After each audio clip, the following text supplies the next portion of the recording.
I lost my full coffee on the way up the mountain. That is like so wrong.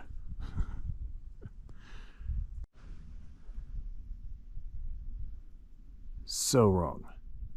You cannot have a coffee. No coffee. Gotta be kidding me.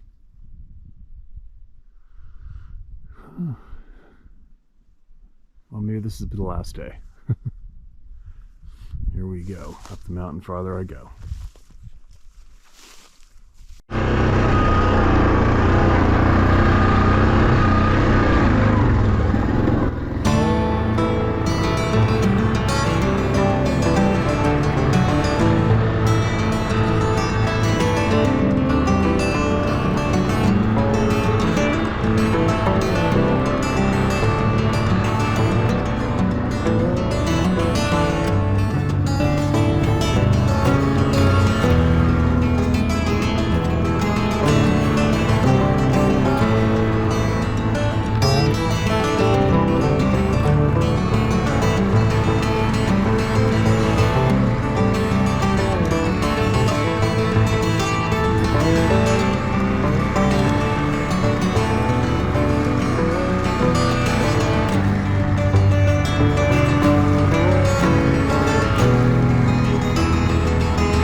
Okay, I don't know if you can tell or not, but it is so windy. It is absolutely ridiculous. Trees are snapping off and hitting the ground all over the place. So I parked my truck in just on the edge of a logged off block of land, just out of reach of any deadfall so I don't get squished. I'm gonna stretch out in the back of the pickup here. Not the back, but my back, I've got the 4-door truck. I'm stretched out in the back, hiding. I'm gonna read some emails. What better thing to do, right? What else could I do? Now, listen to this. This is from a message on social media. And listen to this, and I hope I pronounce the name correctly. This is from Quentin Both. B-O-T-H-E. Hope I didn't butcher your last name, Quentin. Princeton, BC, British Columbia, Canada. Sterling Creek Logging Road around 3:30 in the morning. 2 logging trucks about half a kilometer ahead of me. It was very dusty, being late summer, and I was in a pickup truck. I was cresting the hill where I could barely see the logging truck's tail lights. Then I was maybe 300 yards, give or take. By then I was maybe 300 yards, give or take. I thought I seen something that crossed the road behind the last truck and me. As I got closer, something rolled down on the high side of the bank into the ditch. By then I was about 15 to 20 feet from what I thought was a bear cub. This little thing come out of the ditch all confused looking at the headlights of the pickup truck. It was on all 4 legs at the time. I just stared looking at it and thinking, that's a weird looking bear cub. And here's where it gets strange. The little guy gets up on 2 legs and starts walking a couple of feet, looking from one side of the road to the other side from where he rolled down. I got a good look at it. The ears were nothing of any bear cub. Its nose was close to the face like a human's. It wasn't all that hairy, you could see the skin through the hair. I shut the truck off and opened the door and stood on the door jamb looking at it. You think that's strange, LOL? Listen to this effed up part of my story. Something came from the high side of the road, landed, grabbed the little guy, and jumped off to the bottom side into the dark. It was a massive, two-legged beast that had strength that no bear was capable of doing, never mind that it was on two legs. I'm 47 years old, born and raised in Princeton. I'm a hunter. I've killed lots of every four-legged animals in your area. In our area. Holy cow, listen to that wind out there. It is insanity. Sorry, guys. I tell everybody now that we are not the top of the food chain in the hill from what I experienced. All I can say is that if you think you're going to kill one of them, you're playing with something that's not going to lose. Call me a liar, call me crazy, it don't matter to me. I'm just letting others know. It's a rare occurrence that they're seen, and it's for a reason. Call me if you want. I've had other experiences in the past 30 years of logging in the Princeton area that are hard to explain. Alright. Okay, Quentin, I'm pretty sure you're probably still listening to the channel, right? Because that's a recent email. So I'll tell you what, if you can, start sometime now or whatever, figure out if you have a laptop or a computer at home, or actually you might even be able to use your phone. I forget, I think so. I did that with Nino, but Quentin, if you could, get the Zoom thing. Zoom, right? Download Zoom, the app, whatever you need. And when I get back from here, I'll give you a call, we'll if you want to, and we'll do a Zoom video, all right? And then I'll grill you with a whole bunch of questions. So I like listening to our loggers. And obviously we've ran in the same zones, right? We probably think a lot alike, and we'll have a lot to talk about. But I wouldn't mind picking your brain and hearing your description of that thing that hit the dirt and your other experiences and other people you know. Because I don't even have to ask you. I already know you know somebody who's seen these things and had weird experiences, right, Quentin? So do that, would you? I didn't have the Zoom thing at all, and then when I did that video with Nino, he just forwarded it to me, and it's easy. Download the Zoom thing, and then we crack it open, and then we can bullshit away and share with the people, all right, man? I want to hear what you know. I want to hear you seen, all right? I want to hear what your friends have seen and what they know as well, okay? Especially because we're in each other's backyards, right? So let's do that when I get back, all right? So ahead of time, you can start to get that Zoom thing on your computer, and I'll get a hold of you when I get out. Thanks for sending that in, man. I really, really appreciate that. It's not that common. We get a description or a sighting of the little ones, right? It's funny, when I was trudging along I went on a massive hike this morning. Left at first, started hiking at first light in the dark a little bit, and I remember thinking, I don't know why, I was thinking about the babies, the little ones of these things. And people saying, you know, they want to be warned that humans are in the area because they may have young ones in the area, and they're concerned because of their young ones in the area. You know what? I've never heard of a human being harassing or capturing a young Sasquatch in my life, and I'm pretty certain that even if we wanted to catch one, we couldn't. So for me, I just have troubles accepting people's relaying or saying that these beings need to be very aware of our presence when they have young around, or they warn us when young are around.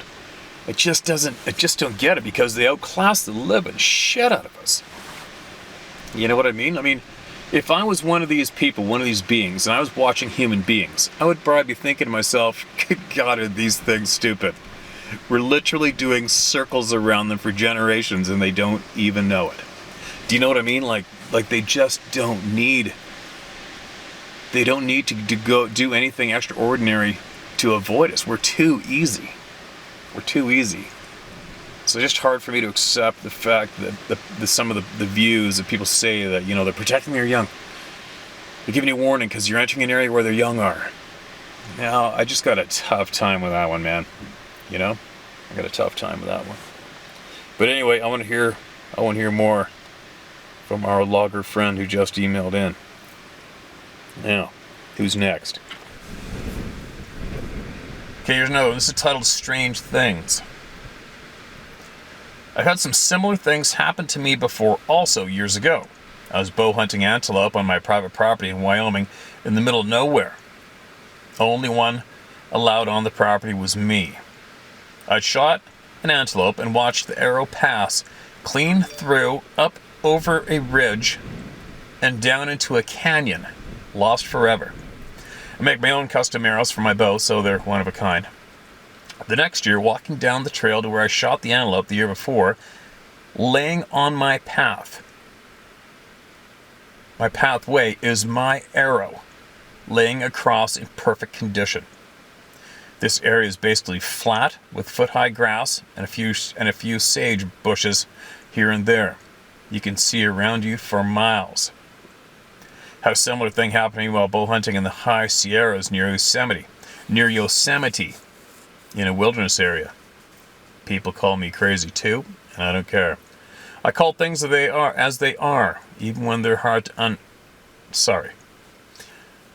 I call things as they are, even when they're hard to understand. Good to know, and others have had the same kind of experiences. All right, there you go. Another one with an arrow. Thank God I'm not the only one. They must have a warm feeling towards archery and arrows. Maybe that means something. I don't know. But that sure is bizarre, isn't it? It sure is bizarre, man. Thanks for sending that in.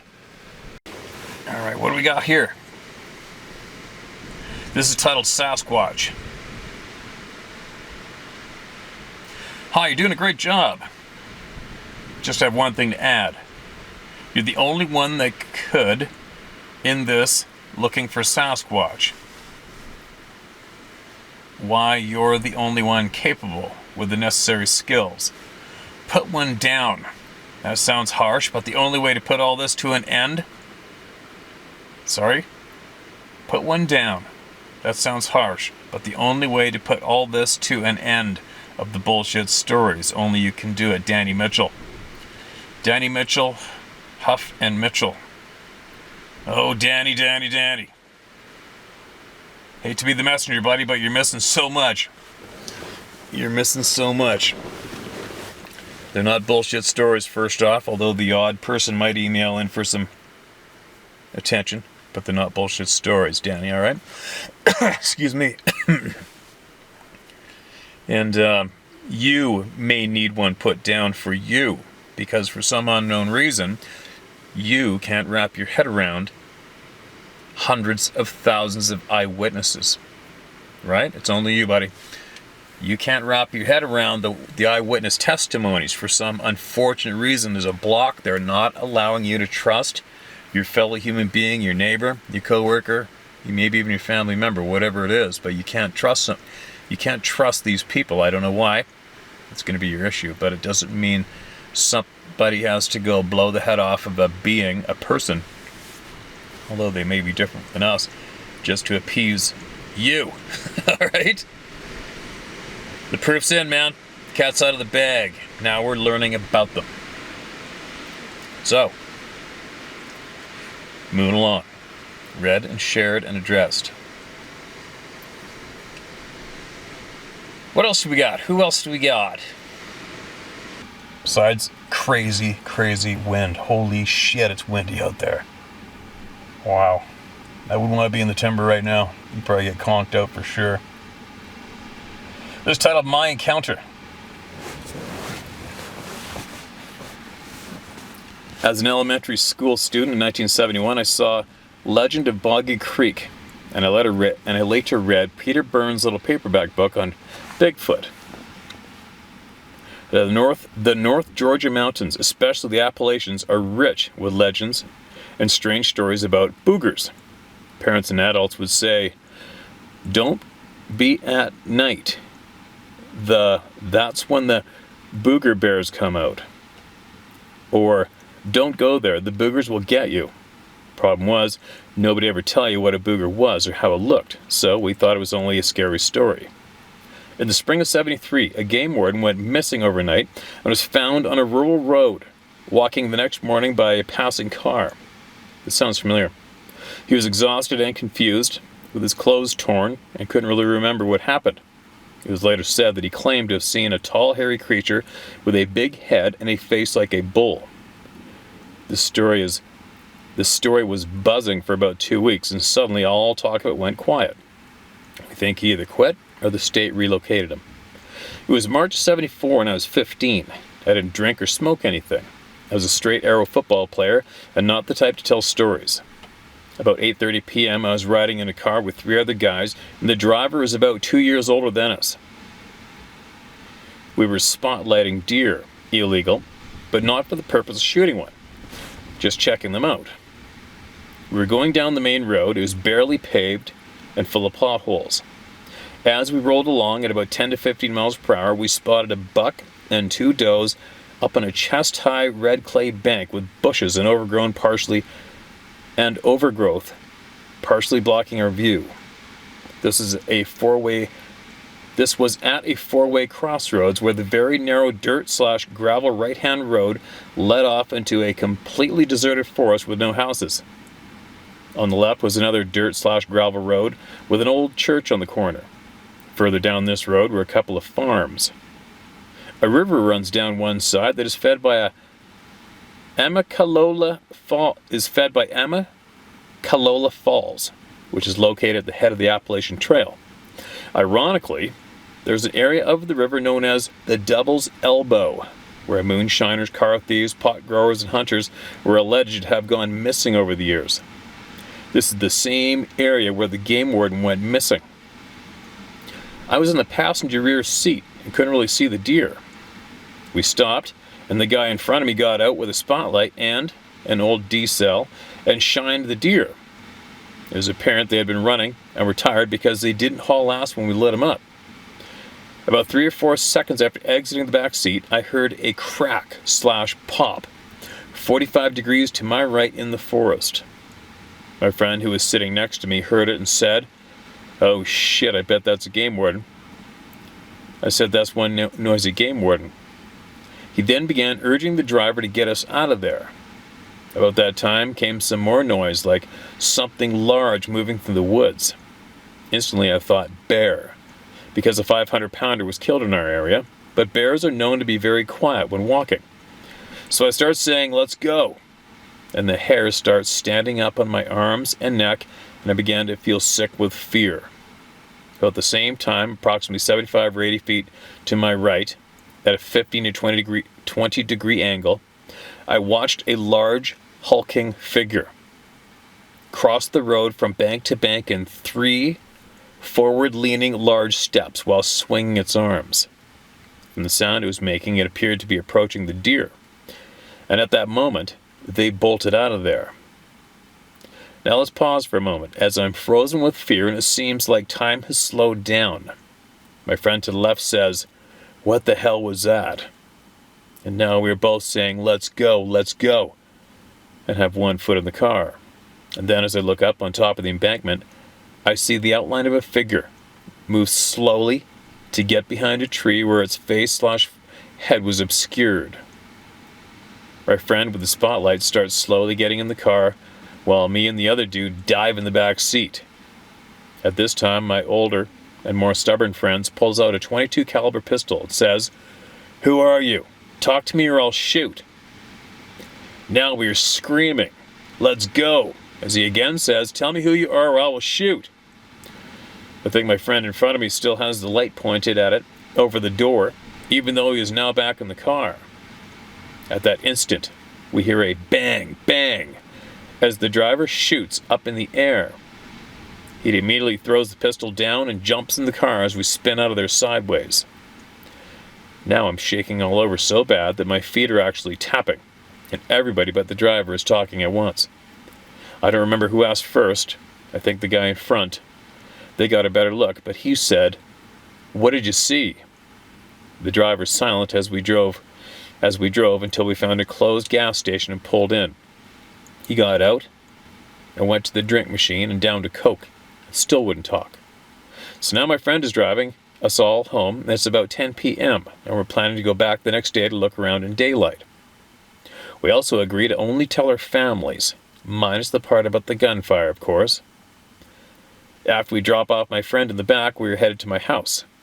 My friend in front says to the driver, "Hey man, what did you see?" Nothing but silence until we get to my house, where my friend in the front says, "You saw its face, didn't you?" He very quietly said, I sat there for a minute waiting for more, but it was obvious that he wasn't talking, and it was getting late on a school night. I then had to get out and walk up the long path to the dark backside of my house, which sat at the foot of a mountain. When I got inside, my mom noticed that there was something wrong, and her first question was, "Has somebody been drinking?" And that was all I needed.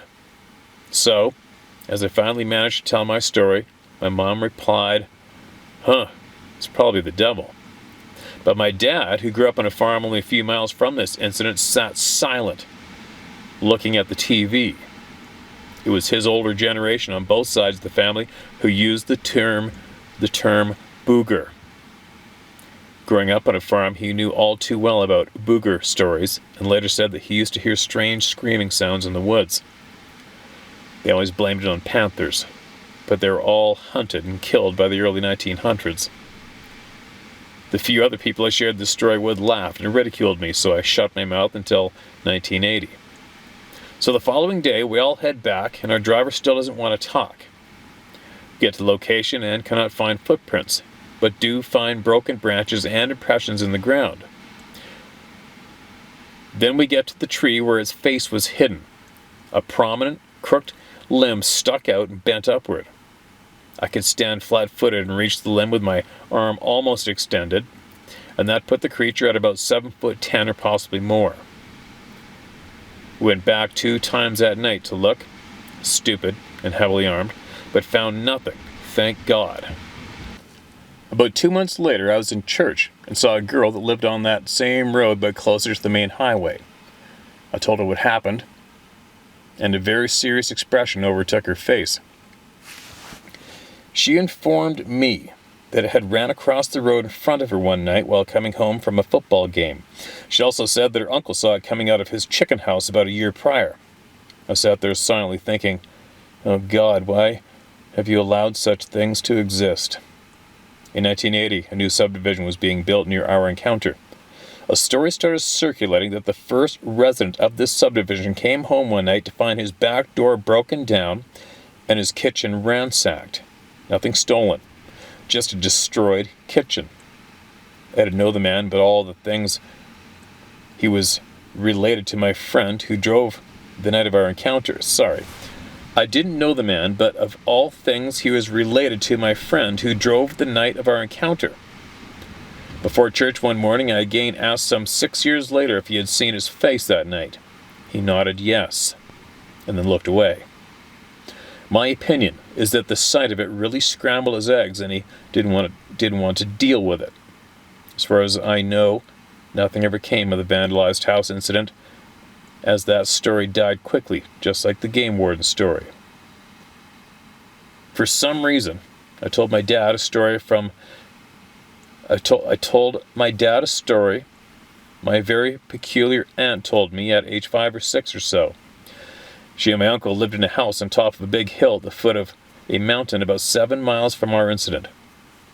She claimed that while rocking in her front porch one night, a large hairy man with a very ugly face came around the corner and stood motionless, looking at her, about 8 feet away. She told that she felt paralyzed with fear and could only cut her eyes to look at it. She was unable to call out to my uncle sitting in the living room behind, only feet away. She claimed that she closed her eyes very tight and began praying.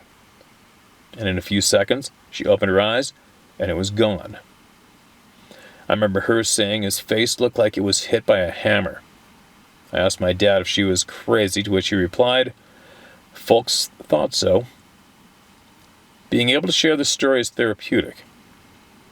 About an hour north of me, I correspond regularly with the owner and staff, and they say every week at least one person comes in to share a story. I was honored to have met both Scott Carpenter and Dave Planis there. Oh, I missed a whole sentence. Thankfully, we now have a Bigfoot museum about an hour north of me. Okay, so a few years ago, the owner of that museum emailed me a few times. Sorry. I corresponded regularly with the owner and staff, and they say every week at least one person comes in to share a story. I was honored to have met both Scott Carpenter and David Planis there. I hope my story wasn't too boring. I just wonder how many people from my area have even better stories to tell, but fear the ridicule. Thanks, Rick. Yeah, ridicule sucks, eh, Rick? The ridicule sucks. So many human beings are scared of the ridicule. It's amazing, isn't it? It sure is a funny trait that we've been given. A lot of us have been given. It's a common one. That drives your average human, drives them nuts to be ridiculed. It's frustrating. It's too bad, because it helps a lot of people with bad intentions get away with a lot of shit. They use it to their advantage in a way, right? But anyway, I know I read that before. I don't know how long ago, and there's literally thousands of new people here, so... And you guys know what happened a few months ago. My old phone notes got wiped, which screwed me right up for being on top of the new emails coming in. So you're going to have to go through the struggle with me a little bit, you guys, while we sift through them. Now, who's next? Roll out the window to cut out that annoying wind sound. Yeah. This is titled Educated.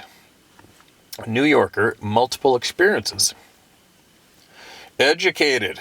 In what world? Hi, Steve. I want to thank you for speaking about this topic and allowing so many of us to share our stories. What you've done and continue to do is important for all of us who've had experiences with Sasquatch or whatever else is hiding in the woods/forest. I apologize in advance for the long email. I just wanted to share my experiences with you. Let me tell you a little bit about myself. My name is David. My parents are from Puerto Rico. I live in New York City. I already don't fit the profile of people who tend to have these types of experiences. I play basketball in my yard or at the park. I have all of the New York City sports franchises at my disposal for entertainment, as well as countless restaurants and activities the city has to offer. When I want to go away, I head out to warm places. I'm not a hunter, nor a trapper, nor an outdoorsman. I've gone camping about 5 times and hiked about 8 times throughout the 43 years of my life. I'm an analyst in the medical field, and I live about an hour drive from the nearest mountain. What I'm trying to say is that although I love and admire the life you have with those beautiful mountain ranges, the views, and the wildlife around you, that's just not the environment I'm in, nor will probably ever be in. I'm also a man with deep convictions in my faith in God, and although I like to laugh and joke around, everyone knows that I'm a straight shooter, and that my word means something to me. I want to start off by saying that I've never seen a Bigfoot, but I've had experiences that I can't explain. A day doesn't go by that I don't think about my experiences. I've shared my experiences with people who know me well, even immediate family members, yet they look at me as if I'm trying to prank them. This has caused me not to share those experiences anymore. My experiences all began around 7 years ago. It wasn't until I began to research the topic online that I realized that other people had similar experiences. I've heard a wood knock. I've had a rock thrown at me on 2 separate occasions on the same trail. I've seen 5 impressions in the snow that I can't explain. I've seen the tree structures. I've heard grunts. I've seen tree snaps. I heard what sounds like monkey chatter, and I found a footprint. For all these experiences, I was not alone. I included each of my experiences in this email. Number 1, my brother-in-law, who has been in the military for over 20 years, had come up from North Carolina and wanted to go hiking, so we went. My brother is with us as well. We decided that hiking a trail was not as fun as hiking straight through the bush and climbing rocks, so that's what we did. We've been climbing and hiking for about 90 minutes. when we decided to take a much-needed break at a small ravine. We sat on some rocks to eat our snacks and to enjoy how alive the surrounding was. We could hear birds chirping, chipmunks running, and other animals. And all of a sudden, the woods became silent. I didn't realize it until my brother mentioned it. It felt as if someone muted the volume of the woods. My brother said, "You hear that?" And we said, "No." He said he heard a tree snap. My brother-in-law climbed the rocks for about 75 yards in the direction my brother said the tree snap came from, but he didn't see anything. He came back. We packed our bags and continued climbing. We got to the top of the mountain and sat to eat our lunch. I told my brother that we should hit a tree because in that show, quote, Not Finding Bigfoot, they say that Bigfoot hits trees to communicate. My brother took 2 to 3 swings at a tree with a piece of wood, but nothing happened immediately. We looked at each other as to suggest, well, we tried. About a minute later, we heard from afar what sounded like someone hitting a tree just as we did. It was just one hit. We looked at each other shocked and surprised. We hit the tree several more times, but never got another hit back. I told my brother and brother-in-law that I was curious as to why whoever hit the tree only hit it once, and that if I were hitting the tree, I would hit it several times just to mess around with whoever was also hitting a tree. I forgot to mention that near the top of the mountain, we could see trees just snapped about 30 feet off the trail. But the part that had been broken off was not around. We also found a huge pile of branches about 150 yards off the trail. We were curious, but not enough to go investigate. Number 2. Sometime after my first experience, my sister and her husband came up to New York City again and wanted to go hiking. So we went to the same location as my first experience. It's the closest place to go hiking, and it's pretty fun. After reaching the top of the mountain, we took a trail behind the mountain that we had wanted to hike before. While on that trail, we began to notice trees placed together in the form of right triangles. One tree standing and another leaning on it. By this time, I had already begun doing some research on Bigfoot and had come across stories of tree structures. They had mentioned that if the root of the tree leaning is not found under the tree, then someone or something placed it there. I decided to put this into practice. So, on one of the structures I saw, I decided to try and prove this theory. There was a right triangle structure near some rocks that amounted to about 10 feet in height.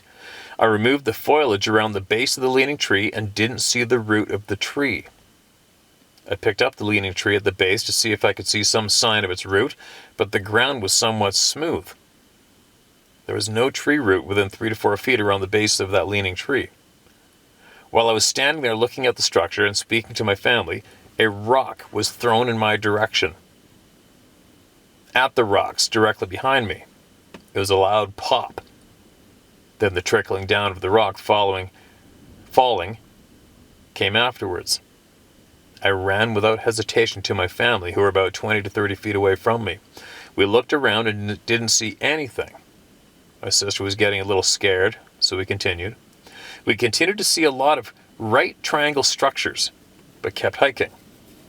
At one point, we walked into an open field on the dark side of the mountain, and what struck us odd was that there was one right triangle tree structure about 25 feet tall. There were no other trees near it. That's what made it stand out.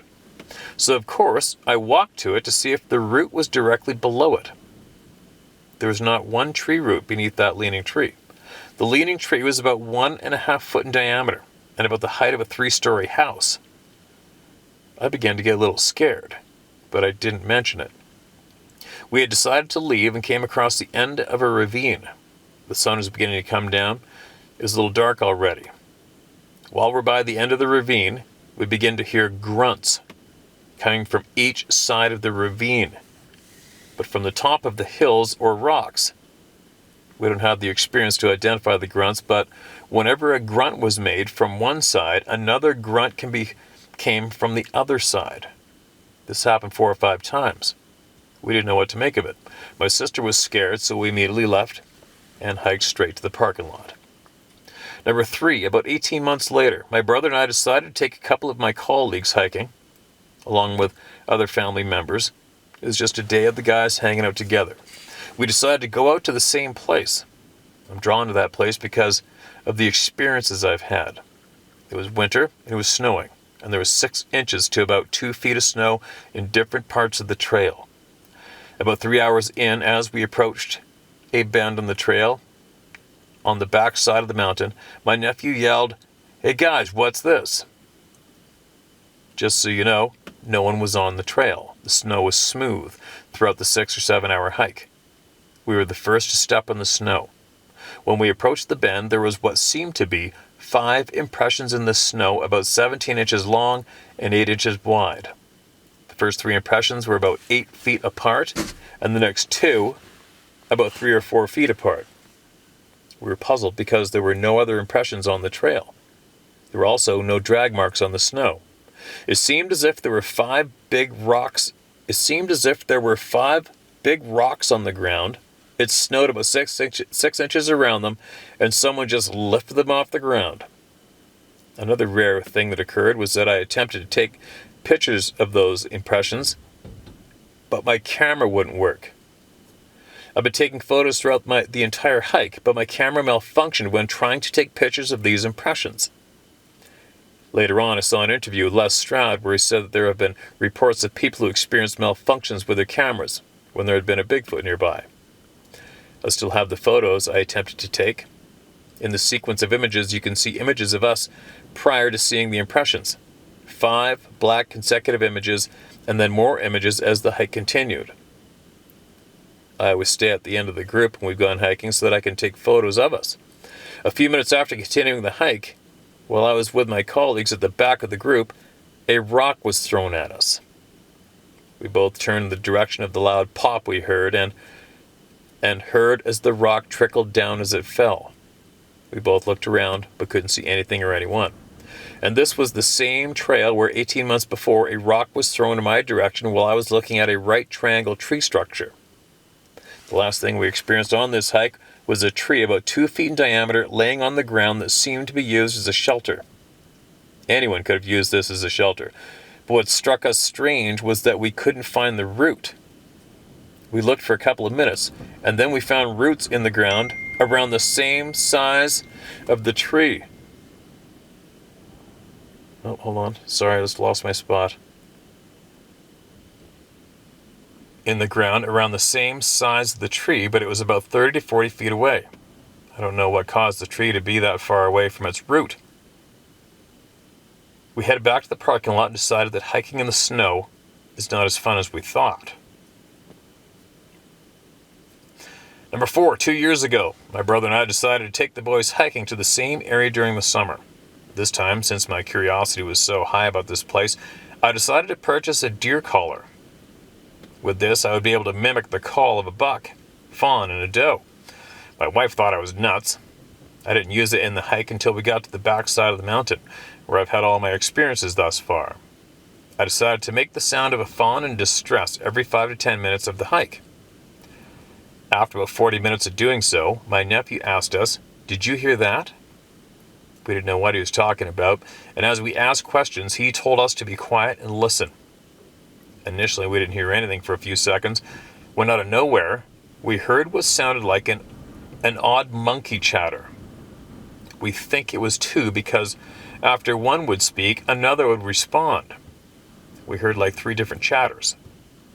All 3 ranging about 10 seconds long, with about a 30-second pause in between. We could not believe what was happening. My son and other nephew began to get scared, so after the chatter had ended, we just got out of there. About 5 minutes later, a black bear appeared on the side of the trail about 100 yards away, so we began to yell as loud as we could, and then the bear ran off. After seeing the bear, we were very cautious and headed down the trail straight to the car. My brother and I looked at each other and said, "Well, I guess the deer collar worked because we seemed to get a bear to us and whatever else was chattering." My nephew was able to record some of the chatter on his cell phone. Monkeys aren't native to New York State, and for that matter, North America, unless someone released monkeys in the woods. We should never come across one out in nature. Number 5. 4 to 5 years ago, I decided to take my family camping for Labor Day weekend. We made it to the campsite in the early morning, and shortly after setting up and cooking, it began to pour. That evening sucked. 2 kids, 10 years old, stuck in a tent for the rest of the entire evening and night. It rained all night. By morning, it was humid and sunny. We were excited to be there, make breakfast, and go on a short hike around the lake. After breakfast, we headed out for the hike. Soil was soft because of the rain and muddy in other spots, but we were having a great time. We came across an opening on the trail that was about 80 wide before it continued into the trees. I saw a small turtle and the kids went crazy with it. While my wife and kids were admiring the turtle, I was overcome with the strange feeling that someone was watching. Towards the end of the opening, adjacent to the trail, the grass was like 7 feet tall. Maybe it wasn't grass, but how would I know? It was just green, tall, and it looked like grass. I kept looking in that direction, but I couldn't see anything. And every time I looked in that direction, I felt that strange feeling of someone watching me.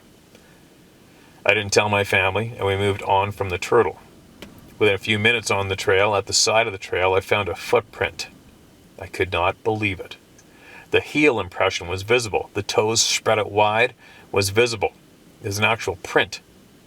My wife kept denying that it was a print, but it was so clear to me. My wife began to get scared and was rushing me to keep moving.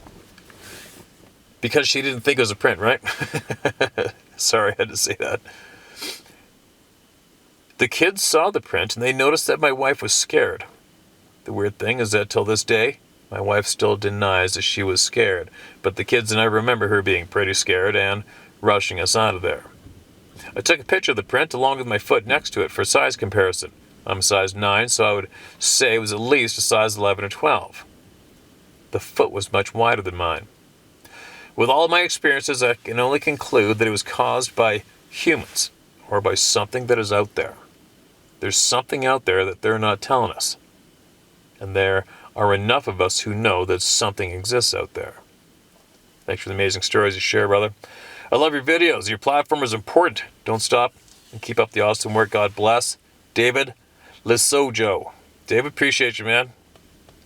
Appreciate you emailing in. Now, I don't know if you have that recording of the chatter, but I'll guarantee you a bunch of people that are listening to your email are probably screaming the same thing. Send in the chatter, send in the recording, right? So if you ever do feel like sending that in and you want to share it with all the people here, I'll share it. I'll share it. Yeah, it's endless. And it doesn't matter who you are. It doesn't matter what nationality you are, what you do for a living. If you're a hunter, if you don't go in the woods, if you're a city person, it doesn't matter. Every single human being gets the same flavor of experience, right? The same patterns. The same patterns show up. It doesn't matter. Doesn't matter what nationality you are. It just doesn't. Nothing matters. Human beings. That's all we are. And we're equal, and we get treated equally from these beings, right? So far, we do, don't we? But anyway, I'm going to carry on. It's getting later. The wind's starting to finally slow down. I might have to go look for an elk or eat some food or something. But anyway, I'll be back again later. There's so many people waiting to be heard.